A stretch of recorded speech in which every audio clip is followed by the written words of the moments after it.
राधे राधे जय श्री श्याम। हैप्पी भैया दूज। आप सभी को भैया दूज की ढेर सारी शुभकामनाएं। आज भैया दूज है और मैंने अभी तक सारा काम कंप्लीट कर दिया। आज फर्स्ट टाइम ऐसा हो कि मैंने टाइम से सारा काम निपटा दिया है और मेरे बच्चों की भी मॉर्निंग हो चुकी है। Good morning. हैप्पी भैया दूज। हैप्पी भैया दूज।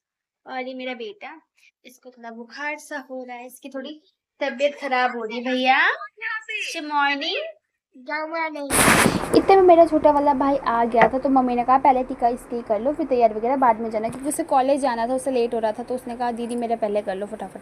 तो वो आ गया था, सुबह ही जल्दी आ गया था। और फिर मैंने उसको नाश्ता वगैरह करवाया और उसके बाद मैंने उसके टीका वीका करा और उसे माला वगैरह पहनाई। और मेरे 2 भाई हैं, तो मैंने 2 गोलों पर टीका करा, क्योंकि बड़ा वाला तो आ नहीं सकता, वो बाहर रहता है। तो छोटे वाले को ही मैंने दोनों गोले दे दिए थे और दोनों पर टीका करा। फिर मैंने उसे मिठाई खिलाई, उसने मुझे मिठाई खिलाई और वो जो मेरे लिए सामान वगैरह लेके आया था वो उसने मुझे दिया। तो हमारा भैया दूज इस टाइप से मैंने मना लिया था। उसके बाद मैं तैयार भी अपनी साड़ी प्रेस करने के चक्कर हूँ। ये है मेरी साड़ी, इसे मैं प्रेस करने के चक्कर में इसलिए घूम रही हूँ। इसका कपड़ा ना बहुत वैसा है, फिसलन वाला, सिल्की सिल्की सा, रुकता ही नहीं है। तो मैं सोची इसे प्रेस करके देखती हूँ, क्या पता हो जाए। अगर ये हो गया तो मैं इसे पहन लूंगी, नहीं तो कोई ऑप्शन ही नहीं है। और मेरी गुड़िया रानी, मेरी गुड़िया सो गई है, हेयर बैंड लगा था बेचारी ने। और अभी इसको भी तैयार करूंगी। अभी ये थोड़ा सो के उठ जाए, इतना में मैं रेडी हो जाती हूँ। अच्छा ये सो गई है, नहीं तो ये मुझे कुछ करने ही नहीं देती। फिर मैं तैयार हुई और मैंने अपनी साड़ी पहन ली थी। और मुझे अपना फेस वैसे काफ़ी ऐसा ही लग रहा था, बट नहीं, आज तो फेस्टिवल है तो थोड़ा-सा तैयार तो होना था। फिर इतने में मैं तैयार हो ही रही थी, तो मेरी सिस्टर इन लॉ जो बुआ जी की लड़कियाँ हैं, वो आ गए थे। फिर उन्होंने आके कह रहे थे कि टीका वगैरह करवा दो, क्योंकि हमारे पापा जी जा रहे थे। तो उन्होंने फिर फटाफट से टीका करा, मैंने भी अपनी गुड़िया को फटाफट से तैयार करा। फिर उन्होंने हमारी टीका करके गोला जो देते हैं हमारे में, दूसरी वाली सिस्टर इन लॉ लॉ है, जो दूसरी वाली बुआ जी की लड़की, उन्होंने भी टीका करा, उन्होंने भी सेम टीका करके हमारे गोले दिए, हमें मिठाई खिलाई, तो वो हमने खाई। उतने में मम्मी ने खाना तैयार वगैरह कर लिया था, से खाना भी बना लिया था इतने में। तो जितने में हमारा गोला वगैरह बना था, इतने में मम्मी ने खाना बना लिया था। उसके बाद हम सब ने खाना खाया और मेरी सिस्टर इन लॉ कह रही थी कि भाभी थोड़ा मेरी हेयर स्टाइल कर लो, क्योंकि उसने आज फर्स्ट टाइम सूट वगैरह पहना है। तो मैंने थोड़ी-सी उसकी फ्रेंच बनाई, क्योंकि मुझे फ्रेंच ही आती है, थोड़ा-सा मुझे हेयर स्टाइल में आता है, मैं अपने बालों में नहीं कर पाती हूँ, पर मैं दूसरे के बालों में अच्छे से कर लेती हूँ। फिर मैंने उसकी हेयर स्टाइल बनाई।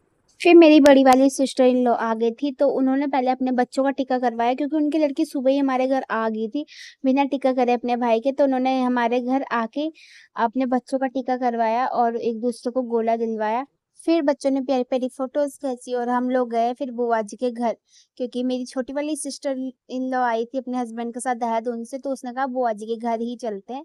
तो ये रही मेरी छोटी वाली सिस्टर इन लॉ और ये है बड़ी वाली सिस्टर इन लॉ, जो कि यहाँ बहुत मज़ाक और मस्ती चल रही थी। फिर हमने देखी अपनी बुआ जी की लड़की की शादी की एल्बम, जिसमें हम प्यारी-प्यारी फ़ोटोज़ थी और हमें बहुत अच्छा लग रहा था एल्बम में अपने आप को देख। तो ये फ़ोटोज़ तब की है शादी की, जब हमारा लड्डू, ये छोटा-सा हमारा लड्डू है और ये ना 8 महीने का था जबकि ये फ़ोटोज़ है। उस टाइम पे गंजा था, तो बिल्कुल सानवी जैसा मुझे लग रहा था, मतलब सानवी अपने भाई के जैसे ऐसा लग रहा था। तो ये फ़ोटोज़ हमारे तब की है, जब हमने भात चढ़ाया था अपनी बुआ जी को, तो हम सब चौकी चढ़े थे। तो ये फ़ोटोज़ तब की और ये मैं और मेरे बेटे बेटे लड्डू, तो बहुत प्यारी-प्यारी फ़ोटोज़ थी। और मैंने ना काफ़ी टाइम हो गया वैसे उनकी शादी को, तो मैंने आज इनकी फर्स्ट टाइम एल्बम देखी है, ये जब की है बारात वगैरह की। तो बहुत प्यारी-प्यारी फ़ोटोज़ थी और बहुत अच्छा लग रहा था। ये एंट्री की है, मेरे हस्बैंड भी हैं ये साइड में ब्लैक कोट में, और बहुत प्यारे लग रहे थे सब लोग। एल्बम की बहुत प्यारी-प्यारी फ़ोटोज़ थी और हमने पूरी एल्बम देखी। तो मुझे बहुत अच्छा लगा, मैंने कहा यार हमने एल्बम क्यों नहीं देखी, तो पता नहीं इन्होंने पहले देखी होगी, मैं शायद गई नहीं थी, तो फिर हमने पूरी एल्बम देख ली थी और हमें काफ़ी अच्छा लगा। बहुत प्यारी-प्यारी फ़ोटोज़ हैं और हम लोग ना बैठ के बातें वगैरह कर रहे थे।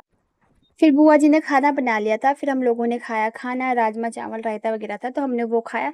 उसके बाद बुआ जी ने सबको कपड़े बाँटे, क्योंकि मेरी सिस्टर इन लॉज़ को बुआ जी के लड़के को गोले का टीका करते, तो बुआ जी उन्हें कपड़े वगैरह जो भी देती हैं, तो मुझे भी दिया था साड़ी। उसके बाद मैं अपने हस्बैंड के साथ गई बाहर घूमने, क्योंकि काफ़ी टाइम हो गया था और ये छुट्टी नहीं कर रहे थे और इन्होंने मुझे पिज़्ज़ा खिलाने का वादा कर रखा था और ये ना काफ़ी टाइम से ड्रामे कर रहे थे, बहाने बना रहे थे। तो आज फाइनली इन्हें मौका मिल ही गया था और मैंने आज इन्हें पकड़ ही रखा था। मैंने कहा मुझे पिज़्ज़ा ज़रूर खाना है। फिर हमने गाड़ी में तेल डलवाया और आज यार हमने आके बहुत बड़ी गलती कर दी। देहरादून में बहुत ज़्यादा भीड़ थी, सच में बहुत ज़्यादा भीड़ थी, क्योंकि त्योहार का टाइम चल रहा, लोग आना-जाना ज़्यादा करते हैं त्योहार पे, कोई भाई बहन के घर, कोई बहन भाई के घर, और बहुत ज़्यादा भीड़ हो रही थी। जैसे-तैसे करके हम लोगों ने ट्रैफ़िक पार करके आ ही गए थे डोमिनोज़ पे, और मैं बैठी हुई थी अपनी गुड़िया के साथ, और अभी हस्बैंड जी जा रखे थे ऑर्डर देने। फिर हमारा पिज़्ज़ा आ गया था 10 मिनट के अंदर-अंदर। फिर उन्होंने कोल्ड ड्रिंक वग़ैरह भी ली थी। कोल्ड ड्रिंक ठंडी थी तो मैंने अपने बेटे को नहीं दी, क्योंकि उसे बुखार भी हो रहा था, ठंडा भी हो रहा था। मैंने उसे नहीं दी कोल्ड ड्रिंक, और फिर हम लोगों ने अपना ऑर्डर जो था उसे फ़िनिश करा, और फिर मैं आ गई थी घर वापस ट्रैफ़िक में फँस के। तो thanks to watching my video. Video अच्छी लगी हो तो लाइक ज़रूर करना, चैनल को सब्सक्राइब करो ज़रूर।